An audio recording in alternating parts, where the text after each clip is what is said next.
One window system government ने कब बनाया, क्यों बनाया, किस लिए बनाया और इसकी वजह क्या है, किन लोगों के लिए बनाया और ये गवर्नमेंट तक क्या हमारी हमारी क्या इंफॉर्मेशन जो है प्रोवाइड कर रहा है, जिसकी वजह से हमें नोटिस मौसूल हो रहे हैं। ये नोटिस क्यों आ रहे हैं, क्यों नॉन फाइलर्स के खिलाफ इतना सख्त एक्शन लिया जा रहा है, क्यों फाइलर्स को नोटिस आ रहे हैं अपने। Welcome to my channel, Tax Service Provider.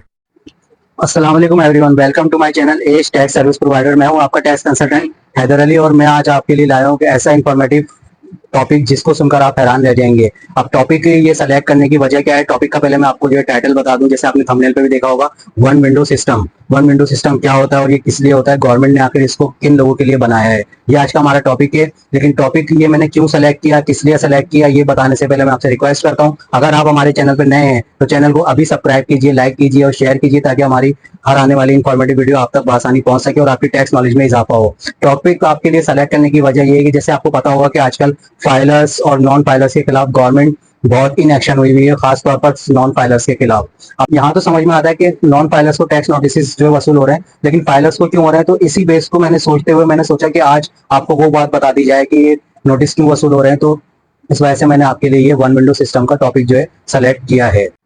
अब वो बात क्या है, वो बात ये है कि आपको जैसे पता होगा कि आज से कमोबेश 10-12 साल पहले 2013-14 में जो है क्या होता था कि मैनुअल रिटर्न सबमिट की जाती थी। मैनुअल रिटर्न में क्या होता था कि मैनुअल रिटर्न में कैलकुलेशन भी अक्सर गलत हो जाती थी। कैलकुलेशन गलत तो एक होना वजह एक अलग है, और कुछ लोग जो है अपनी इनकम हाइड करते थे, अपने एसेट जो है डिक्लेयर नहीं करते थे। तो सबसे पहले जो है स्टेप लिया ऑनलाइन सिस्टम के लिए, वो लिया आईआरएस पोर्टल का। आईआरएस पोर्टल सन 2015 में गवर्नमेंट ने लॉन्च किया, लेकिन उस वक्त उस पर जो है खास अमल नहीं हो पाया और उस पे जो अमल होना शुरू हुआ वो 2016 में आकर जो है शुरू हुआ है। अब 2016 के बाद से लेके अब 2024 जैसे अब चल रहा है, जब से हम लोग आईआरएस पोर्टल पे ऑनलाइन एफबीआर की जो वेबसाइट है उस पर अपनी रिटर्न सबमिट कर रहे हैं। रिटर्न सबमिट करने की वजह क्या है आईआरएस पोर्टल पे कि एफबीआर ने फाइनली ये क्लियर कर दिया है कि अब मैनुअल रिटर्न की कोई वैल्यू नहीं है। पहले ये होता था कि उसमें मैनुअल रिटर्न में लोग अपने एसेट जो है डिक्लेयर नहीं करते थे, फॉर्म 116 जो है एसेट्स का जो होता है वो उसमें सबमिट नहीं करते थे, और इसके अलावा अगर अपनी इनकम शो भी करते थे तो अपनी मनमानी में वो कुछ भी उसमें एंटर कर देते थे, तो काफी हेर फेर होती थी। तो इस वजह से गवर्नमेंट ने 2015 में आईआरएस ऑनलाइन पोर्टल जो है लॉन्च किया, जो 2016 में जो एक्टिव होने के बाद अब 2024 तक उसी पे वर्किंग हो रही है। और अब मैनुअल रिटर्न की कोई वैल्यू नहीं है, ऑनलाइन रिटर्न जो हम सबमिट करते हैं उस वही हर जगह एक्सेप्टेबल होती है। ये वजह हो गई। अब वन विंडो सिस्टम बनाने का गवर्नमेंट का क्या मकसद है, क्यों है, किस लिए? जैसे मैंने आपसे शेयर करा कि लोगों के पास नोटिस वसूल हो रहे हैं, चाहे वो फाइलर्स हो या नॉन फाइलर्स हो। अवाम एक जहनी डिप्रेशन का शिकार हो चुकी है कि जहनी डिप्रेशन का शिकार से मेरा मुराद कि एक नॉन फाइलर्स तो जाहिर सी बात है वो होगा ही होगा, क्योंकि उसे पता है कि वो नॉन फाइलर्स है, और अगर उसकी इनकम या प्रॉपर्टी है या कोई उसका कोई ऐसा कोई बिजनेस वगैरह है जो कि टैक्स लेवल में आता है, फिर उसके बाद नोटिस आता है तो वो डिप्रेशन का शिकार हो जाता है। अब फाइलर्स क्यों हो रहे हैं? फाइलर्स इसलिए हो रहे हैं कि फाइलर्स के पास भी नोटिस आ रहे हैं। तो मेरा टॉपिक सेलेक्ट करने का मकसद यही था कि इस टॉपिक में वो वजह बता दूं कि ये नोटिस क्यों आ रहे हैं, कहाँ से एफबीआर के पास हमारी मालूमात जो है पहुंच रही है, जो एफबीआर हमें नोटिस पे नोटिस भेजे जा रहे हैं। कहते हैं ना, नोटिस पे नोटिस, नोटिस पे नोटिस। अब इसी तरह हिसाब हो रहा है नोटिस पे नोटिस। अब नॉन फाइलर्स हो या फाइलर्स हो, इनके खिलाफ काफी सख्ती हो गई है। गवर्नमेंट ने काफी जो है सख्तियां करना शुरू कर दी है। नॉन फाइलर्स के खिलाफ तो चारों तरफ से घेरा तंग है, एक तरह से मुहासरा के लिए मुहासरा हुआ है। अगर आप भी नॉन फाइलर्स हैं तो हमारी स्क्रीन पे दिए गए नंबर पर रब्ता करके हमसे हमारी पेड सर्विस यूज करके फाइलर्स होने के लिए रब्ता कर सकते हैं।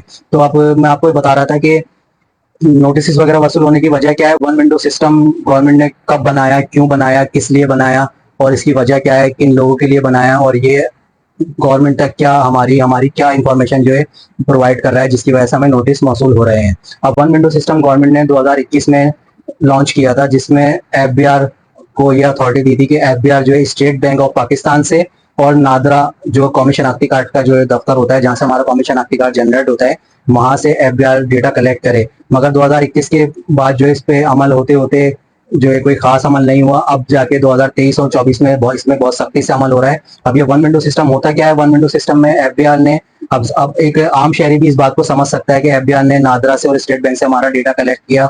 गवर्नमेंट ने ये क्यों करा कि कुछ लोग होते हैं कि उन्होंने गवर्नमेंट के इंटीमेशन को, यानी को गवर्नमेंट जो नोटिस वगैरह भेज रही है उसको सीरियस नहीं लिया। चंद टैक्स चोरों के चक्कर में एक आम आवाम भी उस लपेट में आ गई। अब वो किस तरह आई कि फाइलर्स को भी नोटिस मौसूल होना शुरू हो गए, नॉन फाइलर्स को भी नोटिस वगैरह मौसूल होना शुरू हो गए। स्टेट बैंक ऑफ पाकिस्तान से एफबीआई ने हमारी जो है बैंक्स की तमाम जो है डिटेल्स ली, नादरा से जो है हमारी तमाम प्रॉपर्टीज वगैरह की, हमारी फैमिली के नाम पे क्या प्रॉपर्टीज वगैरह एसेट्स हैं, तमाम डिटेल्स ली। इसके अलावा एफबीआई मजीद अब इन एक्शन होता जा रहा है और मजीद इदारों से लिंक करके हमारी तमाम एसेट्स की मालूमात एफबीआर के पास पहुंच रही है। तो यही वजह है कि आज का टॉपिक मैंने आपके लिए इसलिए सेलेक्ट किया कि आपको पता चले कि ये नोटिस क्यों आ रहे हैं, क्यों नॉन फाइलर्स के खिलाफ इतना सख्त एक्शन लिया जा रहा है, क्यों फाइलर्स को नोटिस आ रहे हैं। अपने फाइलर्स के पास नोटिस आने की वजह ये है कि सबसे बड़ी वजह ये है कि वो भी कहीं ना कहीं गलती कर देते हैं कि अपने एसेट्स जो है, भले आपके एफबीआई की वेबसाइट पे पोर्टल पे अपडेट हो या ना हो, आप अपने एसेट जो है बिल्कुल डिक्लेयर करें, जायज तरीके से डिक्लेयर करें। जाहिर सी बात है, आपकी व्हाइट मनी है तो आपको किसी का डर नहीं होना चाहिए। आपने बिल्कुल रिलैक्स होकर अपनी रिटर्न सबमिट करनी है और रिटर्न सबमिट करके अपनी इनकम शो करनी है। इनकम के हिसाब से जो आपके पास जो एसेट्स हैं, आपके बैंक अकाउंट्स हैं, आपकी प्रॉपर्टीज वगैरह हैं, या आपकी किसी भी किस्म की सोर्स ऑफ इनकम है, वो आपने जो है गवर्नमेंट को डिक्लेयर करनी है, क्योंकि आप एक व्हाइट कॉलर शख्स हैं। अगर आप डिक्लेयर नहीं करते तो फिर आपके साथ वही होगा कि आपको भी नोटिस मौसूल होंगे। तो ये मैंने आपको आज वजह बता दी कि एफबीआई ने नोटिस क्यों भेजे, किस लिए भेजे और वन विंडो सिस्टम क्यों बनाया। वन विंडो सिस्टम दरअसल बना था टैक्स चोरों के लिए, जिसकी लपेट में जो है टैक्स पेयर भी आ चुके हैं। अब 2024 की टैक्स रिटर्न सबमिट हो रही है। अगर आपने अपनी टैक्स रिटर्न अभी तक सबमिट नहीं करी, या आप नॉन फाइलर हैं या लेट फाइलर हैं, तो अगर आपके पास रिटर्न सबमिट करने की कोई सर्विस अवेलेबल नहीं है तो स्क्रीन पे दिए गए नंबर पर आप हमसे रब्ता करके अपनी रिटर्न सबमिट करवा सकते हैं, फाइलर हो सकते हैं, अपने रजिस्ट्रेशन करवा सकते हैं। हमारी पेड सर्विस यूज करके हमारी तमाम लीगल सर्विस को आप यूज कर सकते हैं।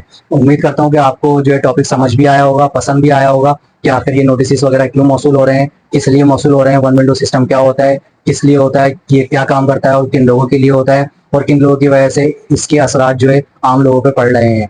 तो आपको ये अगर टॉपिक पसंद आया तो टॉपिक को शेयर कीजिए, हमारे चैनल को सब्सक्राइब करना ना भूलिए, ताकि आपको जो है आने वाली इंफॉर्मेटिव वीडियोस वक्त पे पहुंच सके और हमारी भी हौसला अफजाई और आपकी नॉलेज में इजाफा हो। इंशाल्लाह अगले टॉपिक में दोबारा मुलाकात होगी। उस जब तक के लिए अल्लाह हाफिज, जज़ाकल्लाह। Thanks for watching. Like, subscribe, and share.